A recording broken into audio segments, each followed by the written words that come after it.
You're listening to Into the Twilight, an independent, listener-supported show. Subscribe at patreon.com/intothetwilight for monthly bonus episodes, weekly shoutouts, a Patreon-only book club, and more. Thanks for support, and now, on with the show. Now tuning in to Earbud Media. Audio for everyone.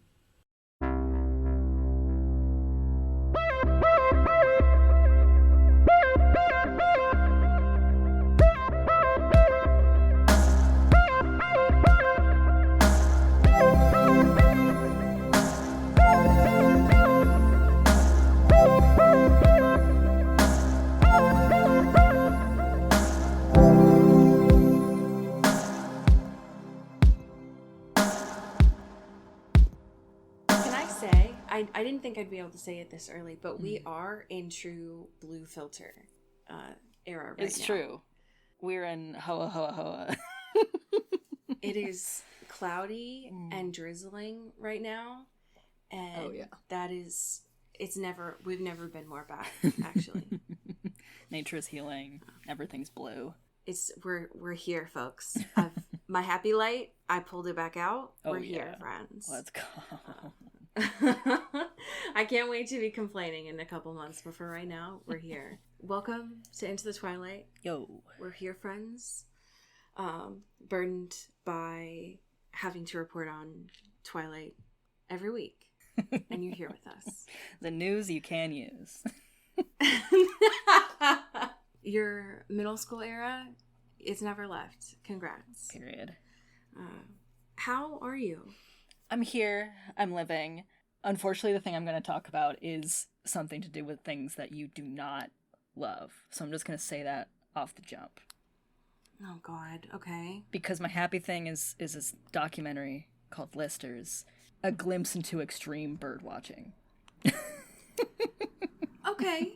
Well, listen. Yeah. I do like a documentary. Right. Yes. I just got to warn you that it's a lot of birds. It's Bird City over here. But this, I don't know what the fuck, how this showed up on my algorithm or whatever, but like YouTube was like, hey man, you want this? And I was like, you know what? Yeah, for sure. Let me try this out. And it is a full 2-hour documentary for free on YouTube that these two brothers made of documenting an entire year of their lives where they're living in a minivan and getting really into birding. Okay, hell yeah. Sure. And it's awesome. It's like these two young guys. It literally starts because one of the brothers gets a little high, and their family house has like a birding book, and he reads it while he's high, and he's like, wait, this is fucking sick. And so they hard commit to the bit and then become obsessed and love it. And it's beautiful. It goes into like so many weird like niche dramas, and that's what I love. Like I love niche hobbies. Same. Yeah. I love people thinking they're like doing something as like a funny bit and then actually getting invested and like loving the process, right? Yeah. But also there's like so many niche like infighting, right? Of like, oh, these like so much of people in birding is like dedicated by or predicated by these like apps that tell you stuff, or like these competitions of, did you actually see this bird, or are you putting in a fake photo? You know, like, can you prove that you saw this bird? And it's like there's so many wild, beautiful turns, and it's like put together in a really beautiful way. There's a lot of cool like transitions, and like the way it's filmed is very cool, and it's just like these two bros, like capital B bros, getting really into looking at birds and finding birds across the United States, and it's awesome. Okay, I'm in so far. You have not scared me away with this. Great. Yeah. I think one thing, it's so funny that you mentioned this actually, and maybe you influenced it coming across on my on my Twitter this week, but I saw someone saying that like it's really fucked up that once you get into birding, you realize that the timing of when parks open and close really goes against birding. Yes, totally. What do you mean that like the peak times that you want to see birds are when parks are supposedly closed? And like, what do you mean parks are closed? You know what I mean? But like, yeah, right. You can't see like peak birds or whatever in the fall time because the park is closed. Right. That's wild. Yeah, it's nuts. And like they get into it too of like that stuff, but also the idea of like all of these natural habitats being modernized and turned into like apartments and stuff, or like corporations or whatever, and being like, where can these birds even migrate or live or like right. have a place that doesn't get like eaten or something or run over or whatever. I just love people hard committing and being like, wait, this is actually the coolest fucking thing ever, and I'm just like hanging out with my bro and just looking at beautiful birds. I have, unfortunately, and you know this, I've unfortunately had to interact with birds a lot. Sure. Because my cats love them. Yeah. And so I've had to interact with them and be like, well, hey, I don't like you, but my cats do. So I have to, here's your seed to make my cats happy. And it's not that I don't appreciate them. Great for the world, great for humanity. It's just that y'all scare me a little bit. That's all. Yeah. And that's fair. So, yeah, I'll respect you. I'm not going to harm you. I think that you're important for this world, but also I'm gonna stay away. That's all. I keep my distance and you do the same. All right. Right. Don't fuck with me. I'm gonna leave this as an offering, and y'all stay away. But I think that's beautiful. Especially, it gives a little bit of normal gossip, right? That people are being like, "Oh, did you actually see this bird? Right? Did you? Did you really?" It's so funny, and there's scandals. There's like birds that they have seen, and the app is like, hey, we can't validate this. And it's like, I was there. I saw with my eyes and I have photos and videos of this bird. What are you even talking about? It's nuts. It's ruthless out there, you know? It gives a little of like next door energy, but in a little like harmless way. Yeah. And that's a great, fuel that into ways that are harmless, really. For sure. That's beautiful. Yeah. I love it. And it's on YouTube? Yeah. Fuck yeah. Hell yeah. Let's go. We love to see it. How are you doing, my dude? I'm out here. I will say that my neck of the woods has been just absolutely ransacked with fires right now. Yeah. Which sucks so bad. Yeah. But today we've got rain for the first time, so thank God. Well, let's go. So that's good for sure. Love that. My happy thing is also sponsored by my algorithm. I've been loving streamers as a body doubling technique because my work has been just really busy right now, and podcasts weren't doing it, and I was like, I need someone to body double with right now.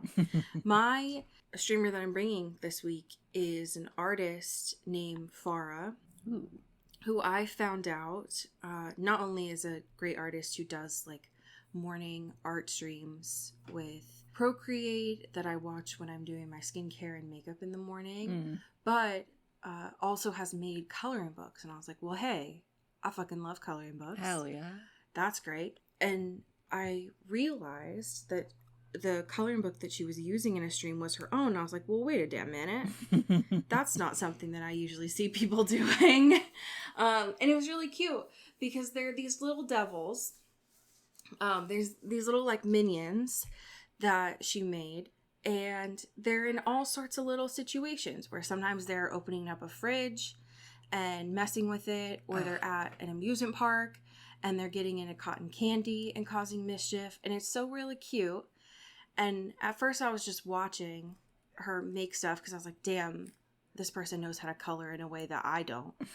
Sure. I just color to keep my one because I like doing it, but also to keep my hand mobility strength there. Totally. But then I was like, oh, well, I want to support someone as a small artist. Let me just order this. And it's arriving in the next couple of days. So I'm excited to try it out myself after seeing all of these other coloring pages. But it's been a real vibe. Yeah. To see someone that is like not only talented, but a lot of the times when I watch other people coloring, they're using other people's work. So to watch someone who made these, I was like, well, goddamn. Yeah. You're really talented. Let's go. Hell yeah. Yeah, these devils are extremely adorable. Yeah. They're just, look at this they're guy. really sweet. Getting into mischief. We love to see it. Just all kinds of mischief. So I'm vibing with the streams in the morning of hanging out and watching art. It's a real cool space, but then also a real tangible way to support artists too. Yeah, totally. I love that. Hell yeah. Yeah. Just a nice little piece here, which is cool. Love that. Hell yeah. We have a real fucking gamut of events this week. Yeah, totally. Okay. do you want to start with the bummer or end with the... I feel like we should start with the bummer. Just I agree. Pay our respects, pour one out. I agree. This is going to be a space that makes me sad, but also I'm immensely grateful for this man. Found out on Monday that Graham Greene, Oscar nominated, by the way. I don't know that I realized that. I knew him from the Twilight Saga, of course. Yep. Henry Clearwater passed away this past week. What a legend. And it's the filmography on this man, For real. unreal. It is a bummer. He's an amazing actor, has been in all sorts of shit.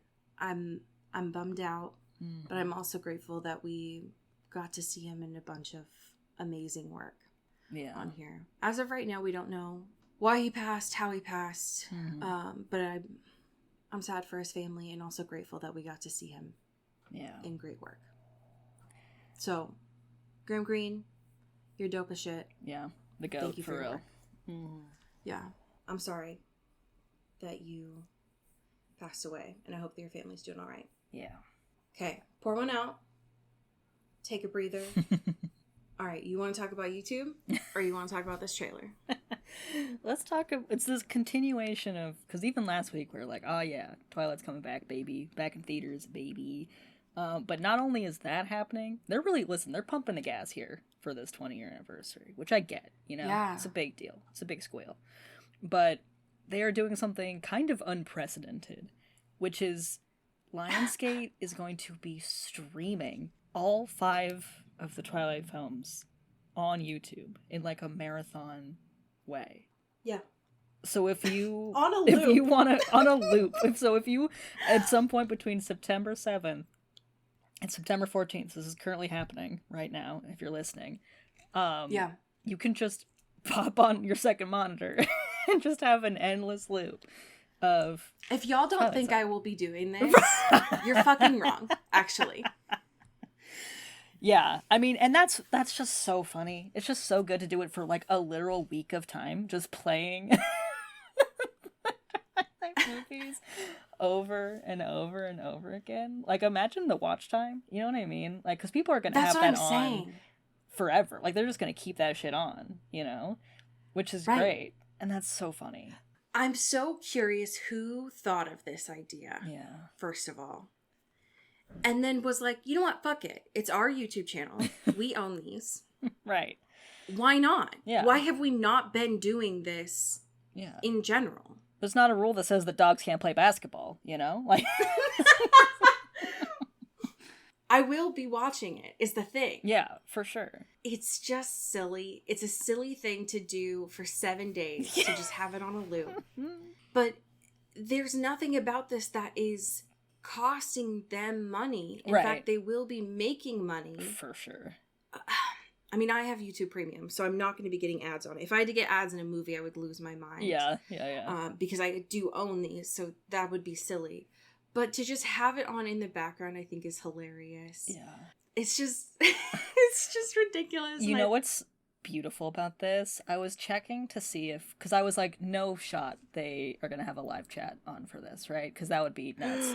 But I've clicked into it. Not only is there live chat, there are people in there now. I'm absolutely going to have the live chat on. Are you kidding? Yeah, we got to get the commentary from these folks. This is beautiful. Okay, everyone shut up. We got to figure out a time in our Patreon that everyone goes into. We have to go into the chat. We got to get in there. That's hilarious. Yeah. Wow. That's so funny. This is what community is all about. You know what I mean? This is beautiful stuff. How many other series are going to do this now, though? You know what? I think it's fun. I think it's a fun gimmick. Like, I'm not mad at it, No, I'm not. This is the main thing that I miss about TV. And, like, obviously I can put on Tubi whenever, right? And just have it on a loop. Sure. But the idea of just being able to put on this stream and jump in anytime. Right. Is my favorite kind of quiz because I know these movies like the back of my hand. Totally. So I can just leave it on. and then unfortunately just start saying the dialogue. Right. That's why I hate watching these with other people, because I do it reflexively. Yeah. This is great. I'm so down. The chat is going to make me... Yeah, the chat really adds a level that is so important. Like, oh, it's so good. That's so the best good. news that I've heard all day, actually. Okay, so we've been talking about this movie for a year, I think. A calendar year. Yeah. Could you tell the class about Die My Love? Folks. And the update we have? We have not a full trailer, but we have a teaser trailer. Because Die My Love, the Lynn Ramsey, Robert Pattinson, Jennifer Lawrence flick out of Cannes, is going to be in theaters, in the US at least, later this year, November. And we finally got like a little just something to nosh on, you know? A little 1 minute teaser, like basically dialogueless, but a lot of visual moods and tension. And it looks fucking baller. It looks so sick. It does. I've never been more excited for a movie in a minute, you know? And this one, I got so much faith here. I'm regretting choosing this Hollywood Reporter piece, unfortunately. No shade, Ryan Jaweski, who wrote this, but I do think you either wrote this without an editor or did this in the middle of the night, because there are quite a few typos in this. Oh no, get his ass. Robert's name is not spelled this way. It's not Robert Pattinson. Pattinson is nuts. Not in the lead, too. The first sentence. Right, it's misspelled several different times. That's so fucking funny. The first 3 paragraphs multiple times. Yeah. It's not until the 4th that it's spelled correctly. For the very first time. So Ryan, just ask a fan. Truly, consult us anytime. Yeah. I liked this teaser. The teaser was good. Yeah. And I've been saying this from the jump. It does feel like something... The casting here is something that people came up with on Tumblr 15 years ago. And I don't hate it because the chemistry between these two works well. There's a lot of chaos that's happening there. I'm excited because it didn't really give a lot away. And that's good. Yeah. I want that. I'm tired of having trailers where they're like, so here's the whole plot. Enjoy. But I'm interested. And I'm looking forward to it. Yeah. So I'm soon, hopefully, we'll get more. Hell yeah. But maybe when we do a little bit of promo here, we figure out how to spell people's names. That'd be great. Yeah, November 7th is soon. That's very soon. Yeah. Let's go. Gonna have so much Robert and Kristen on our screens in the next few months. I know. I'm so excited. Good time to be us. Yeah, we're really being fed right now. I was so nervous last week seeing the title of this. Yeah, what the fuck was that about? No, and that's the thing, right? I immediately jumped to all of the worst things, right? Of like, we're going to have sex genes. We're going to have billionaires and planes over Seattle, right? In quotes. We're going to have mommy issues. And we did, a little. Yeah.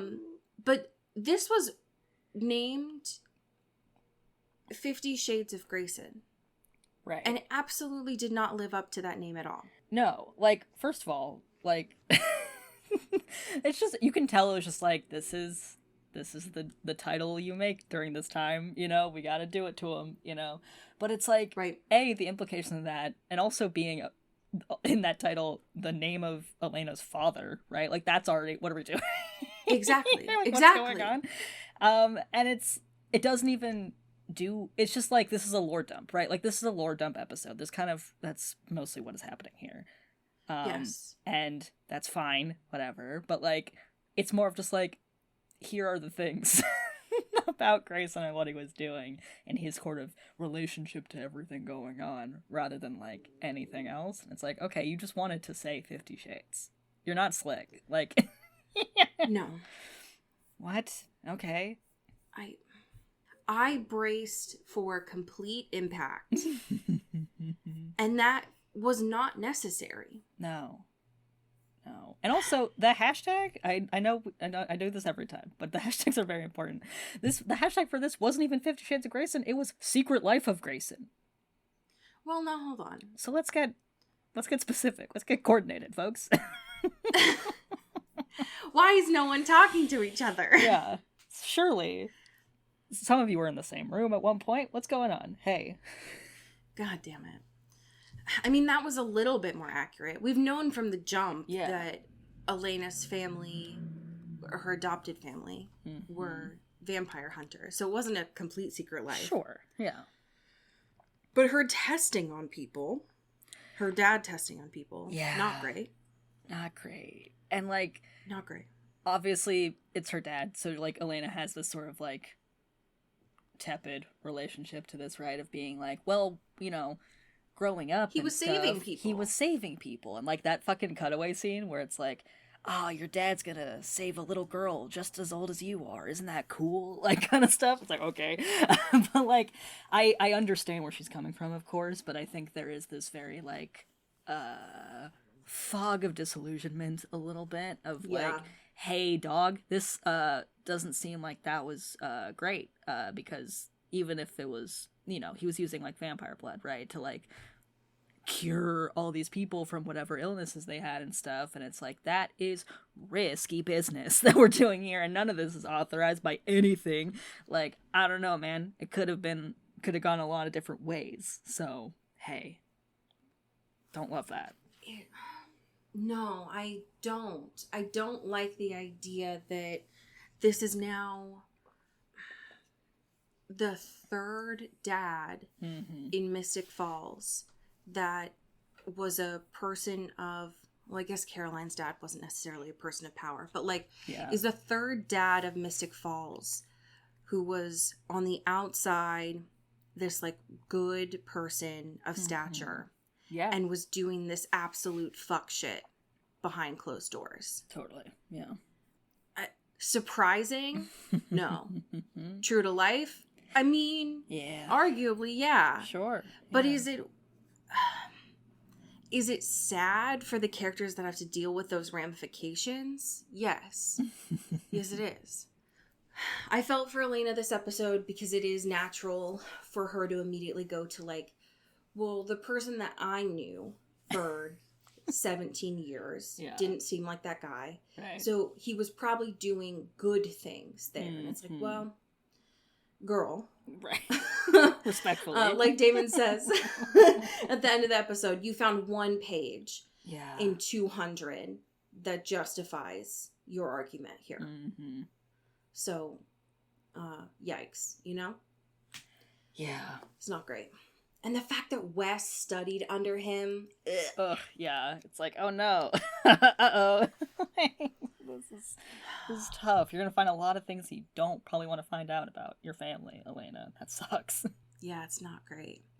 There's a lot that's happening in this episode. I will say, even though, I mean, I went into this completely bracing for it to be bad, just from name alone. And there was a lot of lore that was not great. Catherine was unreal this episode. Yeah. She's losing it. She was really on one. Yeah. Also, it's like, I get it, right? Because it's like, she is freaking the fuck out, and she's not a quitter, and she's like aging at a rapid rate, right? But first of all, there's one moment in this where she's like, oh my god, I have wrinkles. This is the worst day of my life. And it's like, girl, literally where? What are you talking about? You have smile line, like heard. I think they were showing crow's feet, and it's like you have skin, is what you're saying. Yeah, like you look your age. What are you talking? But also, like, this like earlier in the episode, she's like coming in with this like big baseball cap and stuff, and like her hair got huge. I don't know when that happened. I don't know when like was going on. She had 3 different wigs on. Completely. It was wild. She was like in drag. It was nuts. Like it's just like, and they were all like, it was all this like big mop of hair like stuffed under this like tiny baseball cap, and her being like, this is like what a casual older woman dresses like. It's like, what is happening? Right. She's losing it. The amount of hats that she had this episode was hilarious. Because the baseball hat looked kind of okay. That seemed like something Elena would have had. She was rocking it in for the sure. house. Yeah. Yeah. Because we've seen Elena in a baseball cap before. But the beret at the end of the episode, Miss Girl. Wild. What are we doing here? Where did that come from? I know you're like going through a crisis right now, but just give it a second. Maybe think about it for a minute, you know? What you're going to put on your head and your body. God, I'm all for you having choice, but girl, please. One of my favorite bits of the episode was her paying Matt to train her. Oh my God. And be like, I'm paying you to make me hot right now. And it's like, all right. Oh, so good. Her body just randomly deciding when it's gonna stop. Like her eyes and her hearing going is so good. Oh, I love it. Yeah. It seems, I mean, by the end of the episode, right? Does not seem great for Catherine. Right. I think I'm just a little curious by this arc of her character. Yeah. Because so far in the show, she was just, I don't know, she was just kind of in the wings of like, oh, that's Catherine. Catherine has done kind of nasty shit in the past. She'll come back around when she needs something. Right. And now it's like, oh, the show wants to make her a story right now.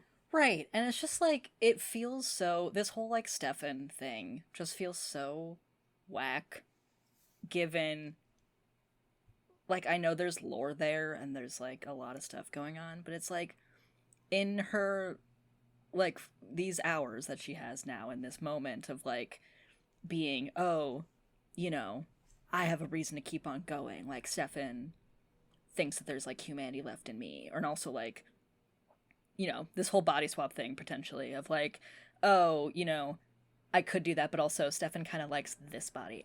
Like, just, like, the forcing of this in a way that is, like, Catherine has never been so shadowed by, like, self-doubt like this. And it feels bad. Like, it's not like operating in a good way, and it's just like making her do whack shit that it's like these choices you would not be making. You know what I mean? Like, I'm just like, this just does not fundamentally feel like how you would be written. It's frustrating. I agree. And part of me wants to go with it, right? Because I understand that when you're looking death in the face, that you aren't necessarily your usual self. Sure, right. There. And so maybe that is her being like, when she says the line of, oh, I don't want to be lonely and sad at 538. I'm like, well, that's not the Catherine that we know. Right. But she's, you know, she's doing the, like, I have one night to live kind of thing. So, sure, I guess. Sure. But it's like, Catherine, stand up, girl. Yeah, right. Your self-worth and the value you put on yourself should not be totally and completely, like, under the control of whether or not Stefan likes you. Like, that's nuts. Catherine would never. And I know you do crazy shit, and, like, it's, you're in a different headspace. I get it. It's a lot going on. But it's like, girl, get up. What the fuck? Especially because, and we said this last week, right? But especially by the end of this episode, she finally gets it that, like, Stefan doesn't want her. Yeah. He's only had a moment of weakness because she has the same face as Elena. Yeah, that's all it is, girl. Like, you just are twins, you know? Like, that's all that's happening here. Get up. And that's how you want to go out on your last night, potentially, in this world, is being a stand-in for who he misses. Girl. I hate it. It's embarrassing. You deserve better. Yeah. But if she ends up being a parasite, I'm gonna freaking lose it, because Catherine deserves so much better than that. Yeah. It's like, just, if you're not even gonna do the honor of just killing her, like, don't make her, like, body swap into this, like, into someone else, you know? Like, what the fuck are we thinking? I agree. Folks. I agree. 100%. I also completely forgot until about halfway through the episode that Matt and Nadia hooked up. I forgot that. Totally escaped my memory. Completely escaped. I needed that reminder because I was like, oh, that was so long ago. It feels like a different world to me. So thank you, writers, for helping jog my memory a little bit. God damn. I felt immensely fed this episode by how much tension there was between Enzo and Damon. I get why there's a million fucking fan fictions about this couple. Are you kidding me? Damon needs to queen out so bad, and he's begging for it, right? Like, he literally, like, breaks up with Elena because he needs to queen out. You know what I mean? That's like, what I'm saying. That's what I'm saying. Like, the other woman is Enzo. Like, that's like... Canonically, what we see in the show, these two scenes, is that he, teary-eyed, by the way, puts his hand into Enzo's chest, says, I feel nothing for you. You don't matter to me. Teary-eyed, by the way. Please don't ever forget that. And then he goes back to his house and breaks up with Elena. It's just, like, it's in the text. It's in the text. Like, it's so nuts. Because it's, like, also, I appreciate Enzo so much of, like, he is giving me what I am missing from Silas Stefan, of just, like, literally being a little bitch, kind of. And I love that. I think it's beautiful. He has a lot of vendettas. We needed a character who breaks chairs. Yeah, I agree. And, like, in this one moment, like, first of all, he says that Damon was the only soul he had connected with at all. And I get because shot out of my chair. I understand it's because they were alone, but also, folks, they were together for a minute. So, and did a really horrible betrayal, but I think that's kind of hot. You know, I think it's a slow burn, right? It's a enemies to lovers situation. And when Damon and Enzo are, like, fighting, and Damon, like, the way he, like, grips him, dude, it's the way he's, like, gripping his face and his body to give him, like, these weird, like, poison worms or whatever is going on in his skin. But, like, the grip, folks, that's some shit right there. Hello? My God. The way... First, we do find out this episode, by the way, that Stefan knew fuck all about this because they weren't on speaking terms during this time. So that's helpful. Yeah. Interesting. And when Damon has to explain all of this to Stefan, of, like, oh, by the way, I did have a test subject number. Also, this is my ex. I mean, and the way that he explains it to Stefan, he says, oh, our cells were next to each other. Okay. That's an interesting way that you could have explained that, Damon, but sure. Also, the way that Damon, like, did this prison break at the beginning of this episode was bonkers. Wild. Okay. It was some real MacGyver shit. Yeah, sure, dude. Like, let's just kick that door open with the bullet inside of it that you grabbed by extending your arm so long. What's happening here? He had some one-liners this episode. Yeah. I'll say that. Starting off with him doing that prison break, coming back to the house. And this is another thing, by the way. They established at the start of the season that Whitmore is 2 hours away from Mystic Falls. Lies. Yeah. Lies. Because the amount of times that they go back and forth to this college is unreal. And then we find out that Elena's dad is constantly shuttling back and forth between the college and his clinic here. So what the fuck is the truth? Yeah. It pisses me off. Don't lie. But Damon comes back after being like in prison for a couple of days, immediately runs into Catherine and is like, hey, so can you tell that I smell like sex? And he's like, I literally fuck off. Like, I'm gonna kill you. I cannot deal with you. Him saying to Stefan immediately, put your hero hair on, we have to go find Elena. It's amazing work. Yeah. It's just, but Stefan is on one this episode because I forgot that no one at Whitmore, including Aaron and Wes, knows who Stefan is because he was in a box. He was in a box. And the only person that had showed up to campus, I mean, Stefan had been there once, I think, but had been Silas. And so when he's talking to Wes on the phone, he's like, who the fuck are you? So good. It's so good. There was another moment too. What was it that Damon did I thought was funny? Oh, he not only showed up and scared the shit out of Aaron, first of all. So funny. But then also like bonked him on the head and was like, you didn't kill me, weirdo, because you shot me in the head, not the heart. Do better with vampires. Like he would know that off the top. I constantly feel bad for Aaron, by the way. God, this poor he's just kid. trying to survive out here. Right. It's just... This is probably the only Nepo baby that I've ever felt bad for in my life. Yeah, I think that's fair. He's just trying his best. Yeah. Can I be honest with you? Always. I think that Enzo, his hair looks better when he was in the scenes from last episode where he was like a little dirty and his hair was a little bit swooshy. He's a little too polished in this I little agree. cut. Yeah. When it was all gelled back, which first of all, who's doing that? Is Wes doing that? When he looked like Ken doll this episode, I wasn't into it as much. Yeah. He needed to let his hair flop a little bit more. But that's just my truth. I need more Enzo. Always. Yeah. Also, how did you feel about finding out that Enzo killed Megan? Yeah. Hello. What? Okay.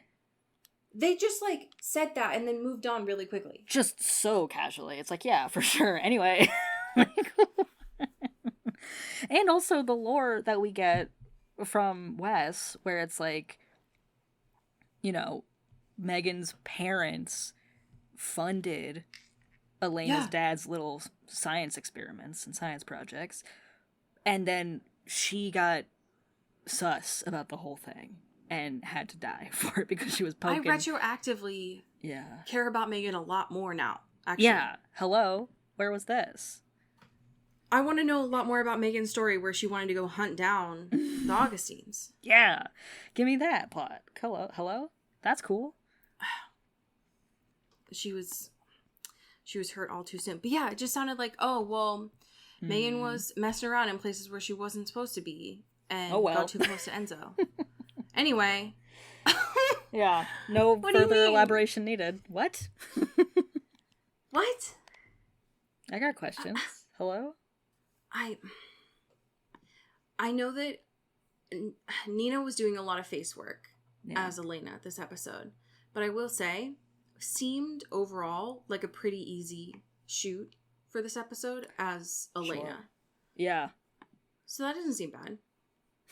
Yeah, good Just for her. being like, oh, you have to pretend like you're getting noxious gas and do some eye stuff right now. Yeah. Doable. Got it. I don't like Wes. Surprising to everyone. Nasty man.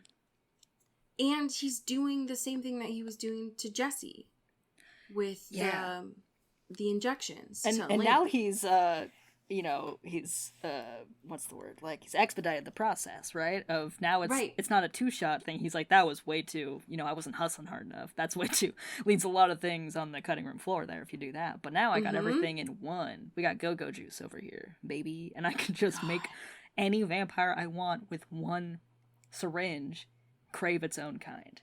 Sick. Nasty. Awesome. Cool. Great. I feel good about this. Yeah, next step after the injection is he's gonna make like a fucking nasal spray or something. Can y'all chill? Please? Yeah. Can we chill, folks? Can we chill? I was worried that he had injected her, because it did look like it, but apparently not enough or at all. Yeah. Because it did seem like she headbutted him and he was out cold there. Yeah. So who's to say? I'm glad that Aaron took it. Yeah. When he came in. Mm-hmm. So that's good. He was like, "You're not my real dad. Fuck you." You're not my real dad. Get out of my life forever. I wasn't sure when Elena picked up those papers. I couldn't tell if it was just the test that her dad had done. Yeah. Or if it was like also the instructions for making it so that Wes couldn't do it again. But I don't know. I'm not putting anything past this dude anymore. Yeah. Since he apparently knows how to like inject Enzo with poison and then send him out on his way. He's just a sicko, and I don't like him. This whole society is very creepy, and they stress me out. Yeah. There was a part of me that, from just like an archival perspective, that got really sad when Elena burned her dad's journals at the end. Yeah, that was... Because what are you doing, girl? That's important. Just keep it safe. You know what I mean? Like, just... Yeah. Just, I don't know. Like, don't, like, burn it. That's... You remember when, way back in the day when Jeremy was trying to find library books about vampires? You know? Yes. None of this would have happened if we just kept our records and stuff safe and secure, you know?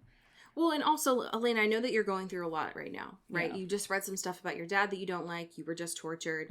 Your boyfriend that has done a lot of fuck shit just broke up with you in his house, right? Because you don't have a house anymore. Sorry about that, right?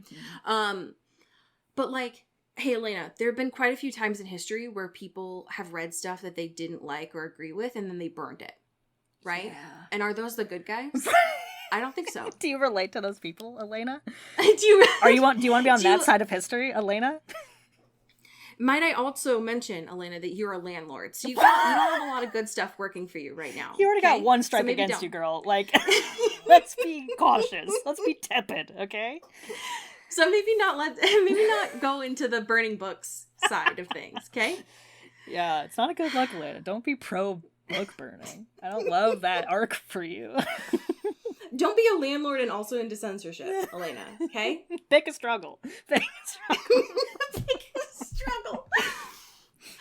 God damn.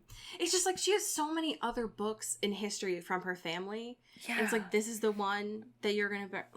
Right. All right. Stefan has 8,000 journals that he's written himself. And none of those are good. That are lining the walls, you know? Just put it in there. I don't know. All of those ones are bad. There's nothing good in those. Right. He's like, I feel really sad today. For 800 pages. Like, it's nothing. Just put a record. Keep a record, girl. Right. Records are critical and important. We don't burn history. Just fucking stressed me out. I don't agree with waiting to break up with people until there's a convenient time. Because there's never a convenient time. And also, did it need to be in that fucking moment, Damon? Do you do it right when you both just came out of being tortured for several days? Do you just wait until you've gotten a night's sleep and think about it for a second? Maybe not when you've just reunited with your lover after 70 years? Yeah. I mean, I get it, right? I saw Enzo's face, right? I would also do reckless things. Yeah. But, sir?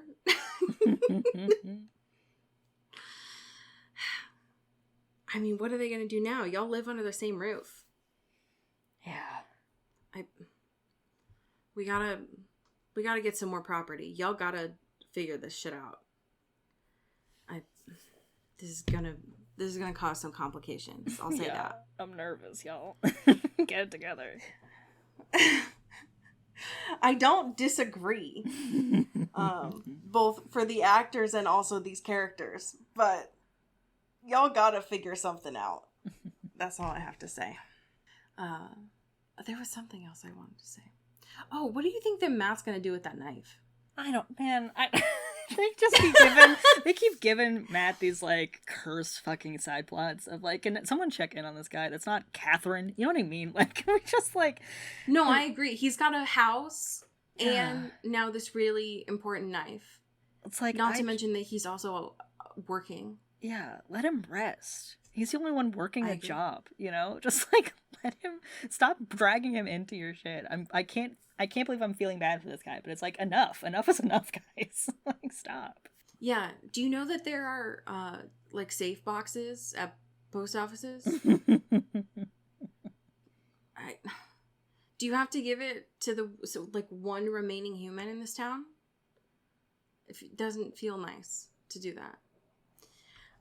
I didn't realize until I was looking up the title for next week, and it does seem like, thank God, that Jeremy and Bonnie are back, because we've had 2 episodes, and I don't like it when they go this long. It's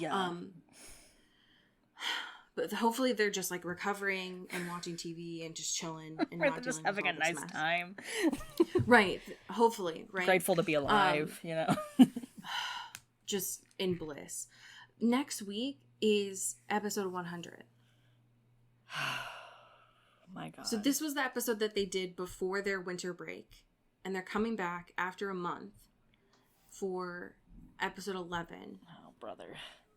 Lomas 500 Years of Solitude, Catherine. Oh no. So apparently they're going to do episode 100 about Miss Ma'am. Here we go. Sure. Okay. So I'm very curious what kind of sentimental stuff they're going to drag in for this. But we shall see. Do you want to kick us off for thanking our patrons? Absolutely. Thank you to Greg Lautner. Ooh, thank you to April Dobrev. Oh, thank you to Sean Salvatore. Ooh, thank you to Megan Pattinson. Ow, thank you to Katya Karp. Ooh, thank you to Genevieve Morgan. Ow, thank you to Danielle Burke. Ooh, thank you to Janae Bennett. Ow, thank you to Dan Seklos. Ooh, thank you to Emily Ozera. Pew, pew, pew. And last, but certainly not least, thank you to Jaylene Iveshkov. Boo. Boo, boo, boo, boo. I have a fanfiction for you by the author Rihanna Salvatore. Wonderful. It was updated 2 days ago on September 4th. And it is titled Night in Gothic Armor. I can't say that I've ever seen this tag before. This is for the relationship tag of Elena and Anna. Okay. And here's the summary. Before Damon could save Elena after her car crashed, someone else got there first.